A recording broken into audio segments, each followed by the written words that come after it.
नमस्ते बच्चों, आज के इस कक्षा में आप सभी का स्वागत है। बच्चों, आज की इस कक्षा में हम देखने वाले हैं वर्ण विचार। अब ये वर्ण होते क्या हैं? वर्ण होते हैं ध्वनि चिन्ह, जिसको खंडित नहीं किया जा सकता। वर्ण क्या होते हैं? ध्वनि चिन्ह। बच्चों, अब देखिए यहाँ पर मैं एक ध्वनि लिख रही हूँ। ये क्या है? अ। क्या है ये? अ। मेरे मुंह से जो आवाज़ आई उससे हम क्या कहते हैं? ध्वनि। और जहाँ पर मैंने ये लिखा है, ये है उस ध्वनि का एक चिन्ह। क्या है ये? ध्वनि का एक चिन्ह है, जिसे हमने हिंदी भाषा के लिए प्रयोग किया है। उसी के साथ साथ ये जो ध्वनि चिन्ह है, इसको भी हम क्या कहते हैं? अ कहते हैं। ये है कन्नड़ भाषा के लिए उपयोग करते हैं। ठीक है। उसी के साथ साथ ये ए है, ये अंग्रेजी भाषा के लिए उपयोग किया जाता है। ठीक है बच्चों, अलग अलग भाषाओं में जो लिपियां होती हैं, उनके चिन्ह जो होते हैं वो अलग अलग होते हैं। भाषा बोलते समय जिन चिन्हों का उपयोग किया जाता है उन्हें लिपि चिन्ह कहते हैं। और भाषा की सबसे छोटी इकाई जिसे खंडित नहीं किया जा सकता उसे कहते हैं वर्ण। यानी कि वर्ण की अगर हम परिभाषा करें तो क्या होगा? ध्वनि के सबसे छोटे इकाई को, ध्वनि के सबसे छोटे इकाई को, इकाई यानी कि पार्ट, इकाई को वर्ण कहते हैं। क्या कहते हैं? वर्ण कहते हैं। ध्वनि के सबसे छोटे इकाई को, भाषा में जो भी ध्वनि उपयोग की जाती है उस ध्वनि के सबसे छोटे इकाई को वर्ण कहते हैं। और ये जो ध्वनि चिन्ह होते हैं जिसे खंडित नहीं किया जा सकता, जिसे खंडित नहीं किया जा सकता। तो अब ये वर्ण है। हम क्या देख रहे हैं? वर्ण की परिभाषा देखी। अब आगे हम देखने वाले हैं यहाँ पर वर्णमाला क्या होती है। बच्चों, आपने माला देखी है? ये होती है फूलों की माला। अगर हम घर में आपके मोतियों की माला होती है, फूलों की माला होती है ना? तो मैंने यहाँ पर कुछ फूलों की माला निकाली है, देखो। देख रहे हो ना? यहाँ पर मैंने क्या किया है? ये 1, 2, 3, 4, 5, 6, 7 इस प्रकार से एक के बाद एक क्या किया है? मैंने फूलों की माला बनाई है। तो यहाँ पर अगर वर्णमाला क्या होती है?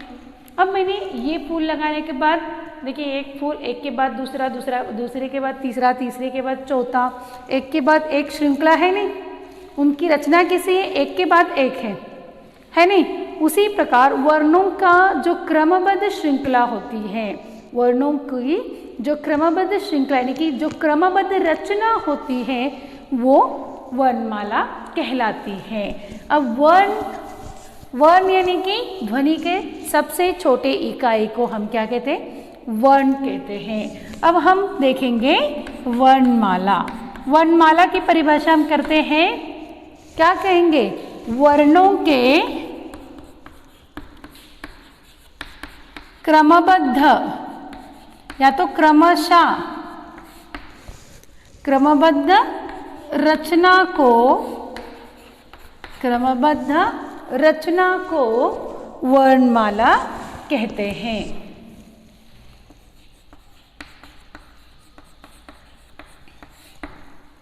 वर्णमाला कहते। अब इस वर्णमाला के दो प्रकार हैं, एक है स्वर और दूसरा है व्यंजन। अब देखिए यहाँ पर मैं लिखती हूँ, वर्णमाला के दो प्रकार हैं।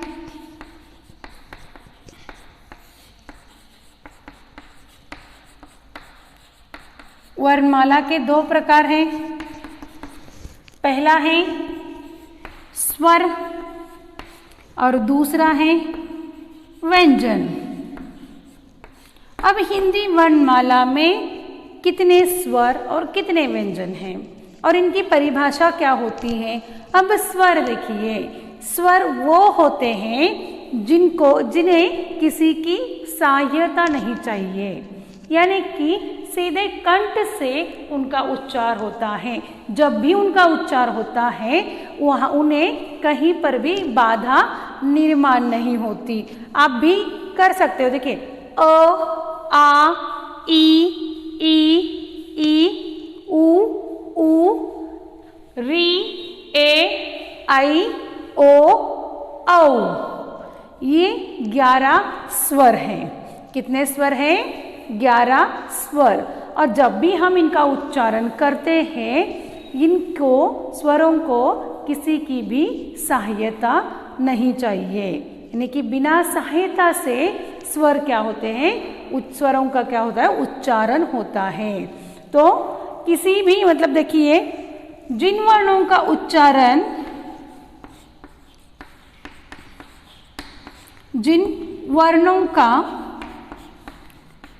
उच्चारण किसी के सहायता से होता है, किसी भी सहायता से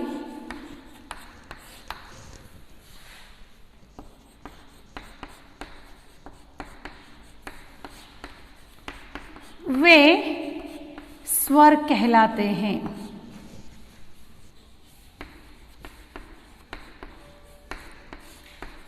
वे स्वर कहलाते हैं। जैसे कि यहाँ पर मैं लिखती हूँ, देखिए अ, आ, ई,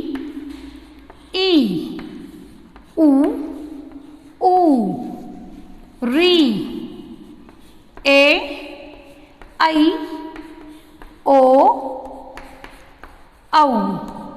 ठीक है बच्चों, ये जो है 11 स्वर हैं और जिनका उच्चारण करते समय किसी की सहायता नहीं पड़ती, यानी कि बिना सहायता से इनका उच्चार हो जाते हैं। अब दूसरा है व्यंजन। अब व्यंजन किनको कहते हैं?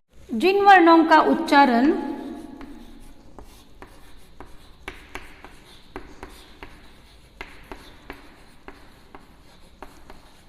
स्वरों की सहायता से किया जाता है, स्वरों की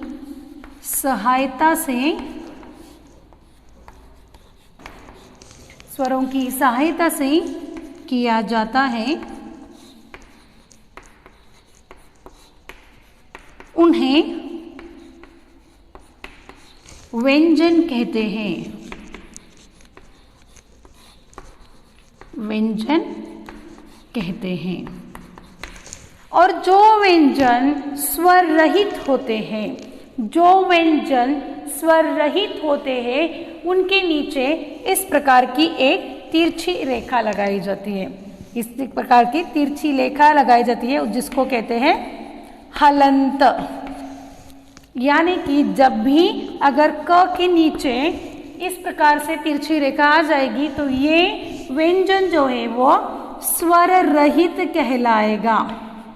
स्वर रहित व्यंजन, यानी कि ये जो वर्ण है वो व्यंजन, ये वर्ण आधा कहलाएगा।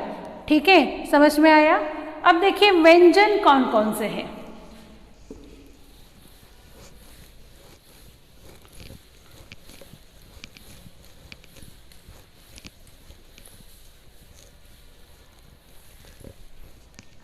अब व्यंजन कौन कौन से हैं देखते हैं हम।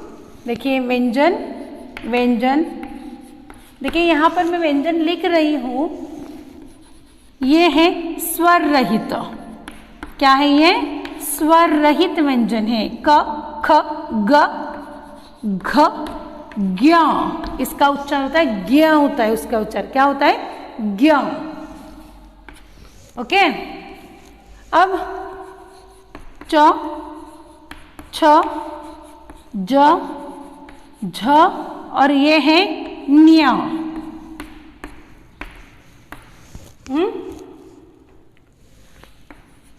ट, ठ, ड, ढ, न,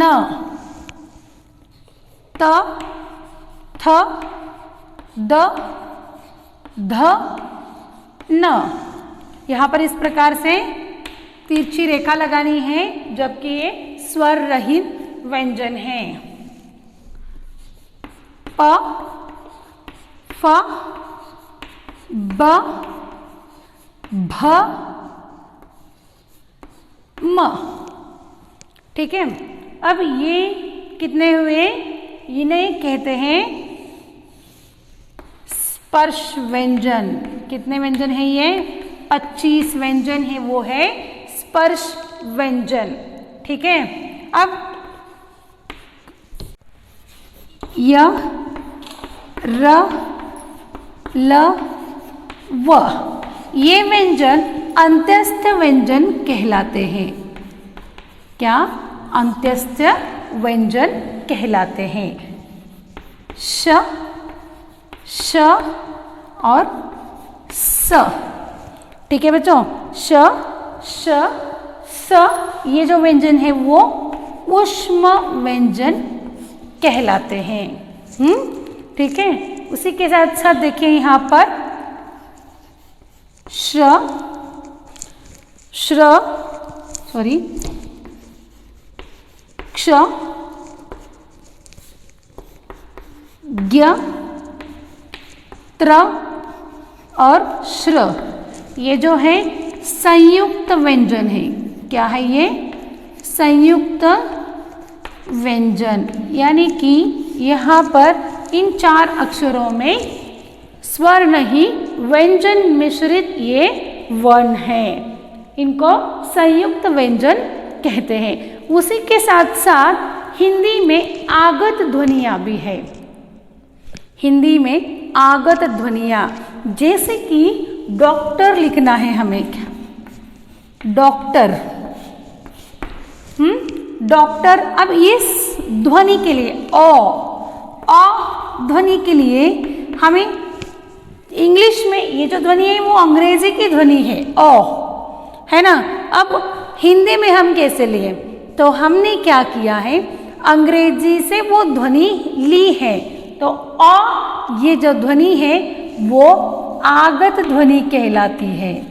कौन सी ध्वनि कहलाती है? आगत ध्वनि कहलाती है। उसी के साथ साथ ज,